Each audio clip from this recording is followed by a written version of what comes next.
Chapitre 3 – Finition.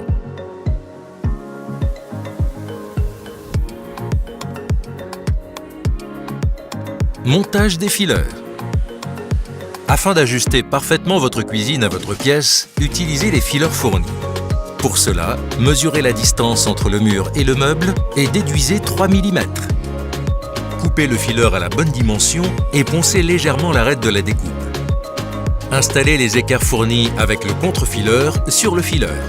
Retirez les petites cales en plastique et fixez le contre-fileur avec le fileur.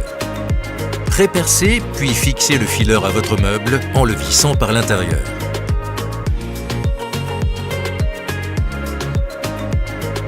Montage des joues. Vérifiez que les joues sont à la bonne dimension. Les recoupez le cas échéant. Positionnez le patin sur le bas de la joue. Si vous constatez un écart entre le plan de travail et la joue, remontez légèrement la joue, puis abaissez le patin. Fixez la joue par l'intérieur du meuble à l'aide de 4 vis d'assemblage.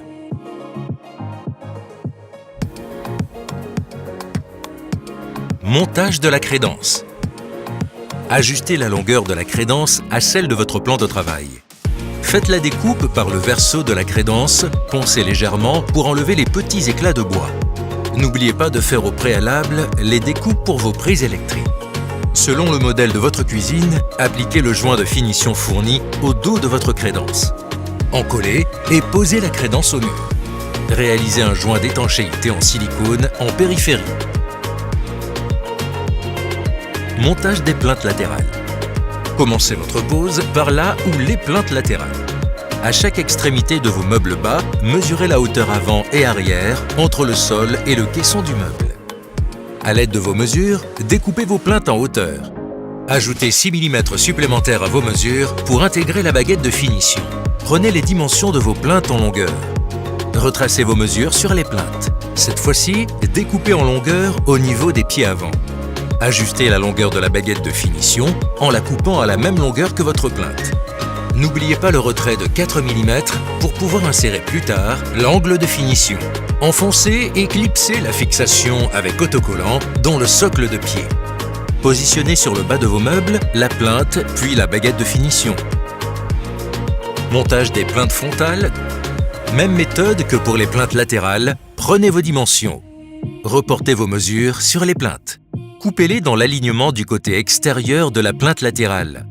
Coupez ensuite l'angle de finition selon la dimension présente entre le sol et le caisson de meuble. Sans oublier le retrait de 2 mm pour la baguette de finition. Emboîtez et fixez-le au bout de la plinthe frontale avec 2 vis fournies dans votre kit. Insérez les fixations dans les socles de pied. Placez la plinthe frontale contre les pieds de meuble tout en emboîtant l'angle sur la plinthe latérale. Aidez-vous d'un tournevis plat pour descendre les fixations contre la plinthe. Montage des étagères. Mettez les supports d'étagères dans les trous en dissociant les taquets avant et arrière. Posez les étagères en démarrant par celle du bas afin de vous faciliter la tâche. Montage des portes. Pour chaque meuble, montez les portes en procédant de manière alternée de haut en bas. Enfoncez ensuite la charnière depuis l'avant. Grâce à une légère pression, clipsez le bras de la charnière dans la plaque de montage de la porte. Vous entendrez un clic lorsqu'elle sera bien en place. Procédez au réglage des portes. Partez sur une profondeur de plus ou moins 2 mm. Réglez ensuite la hauteur de plus ou moins 2 mm. Et enfin, réglez au niveau latéral. L'écart latéral doit être de 3 mm à droite et à gauche.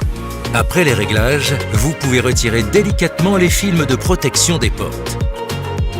Montage des tiroirs. Posez le tiroir sur les coulisses, fermez complètement et donnez un coup sec face aux coulisses pour qu'elles s'emboîtent. Vous entendrez un clic.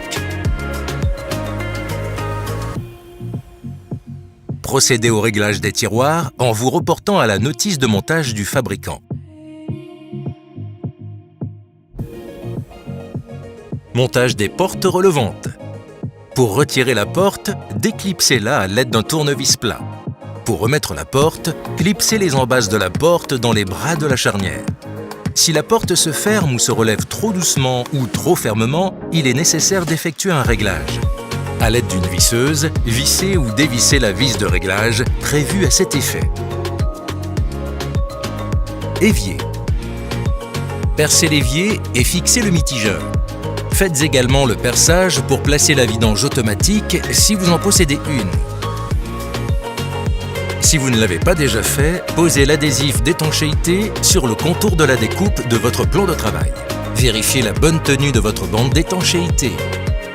Réalisez un joint de silicone directement sur votre plan de travail, tout autour de l'encadrement prévu pour recevoir votre évier. Déposez l'évier dans son encadrement. Vérifiez sa bonne position à l'aide d'un mètre. Vaporisez le surplus du joint en silicone avec de l'eau afin de l'empêcher de se recoller. Enlevez le surplus dépassant des bords de l'évier à l'aide d'une petite raclette. Sous l'évier, placez la bonde dans son encadrement.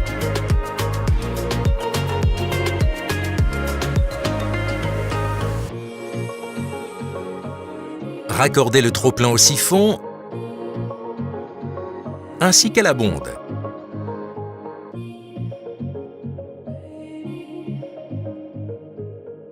Raccordez le mitigeur aux arrivées d'eau.